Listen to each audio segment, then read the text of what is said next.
Iran और Israel के बीच संबंध लंबे समय से तनावपूर्ण रहे हैं। यह संघर्ष केवल हाल के घटनाक्रम का परिणाम नहीं है, बल्कि इसकी जड़ें कई दशकों पुरानी जियोपॉलिटिकल स्थिति में छिपी हैं। एक तरफ है ईरान और दूसरी तरफ है इजराइल।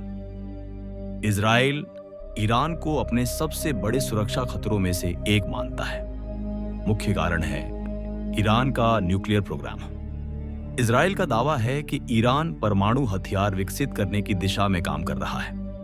हालांकि ईरान इन आरोपों को लगातार खारिज करता आया है और कहता है कि उसका न्यूक्लियर प्रोग्राम केवल ऊर्जा और रिसर्च के लिए है।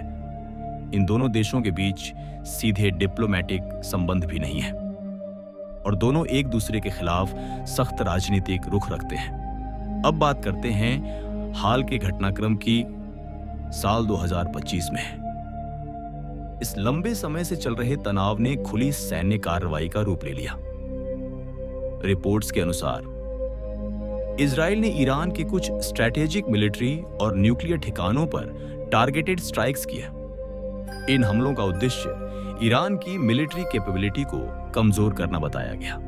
इसके जवाब में ईरान ने बड़े पैमाने पर मिसाइल और ड्रोन अटैक्स के जरिए प्रतिक्रिया दी। इन हमलों ने सीधे तौर पर इजराइल के कई क्षेत्रों को प्रभावित किया।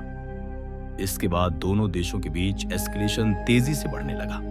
यह संघर्ष धीरे धीरे एक सीमित टकराव से आगे बढ़कर रीजनल सिक्योरिटी इश्यू बन गया। मिडिल ईस्ट के अन्य देश भी इस स्थिति से प्रभावित हुए। कुछ देशों ने डिप्लोमेटिक सपोर्ट दिया, जबकि कुछ ने न्यूट्रल रुख अपनाया।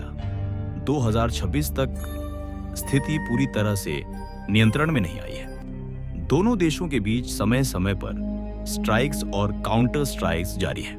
हालांकि फुल स्केल वॉर की स्थिति से बचने की कोशिशें भी की जा रही हैं। अब इस संघर्ष के ग्लोबल इंपैक्ट की बात करें। सबसे पहला प्रभाव एनर्जी सेक्टर पर देखने को मिला।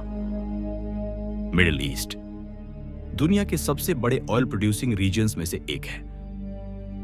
इसलिए किसी भी प्रकार का तनाव ग्लोबल ऑयल सप्लाई को प्रभावित कर सकता है। इसके परिणाम स्वरूप तेल की कीमतों में अस्थिरता देखी गई। इसके अलावा इंटरनेशनल ट्रेड और फाइनेंशियल मार्केट्स पर भी असर पड़ा है।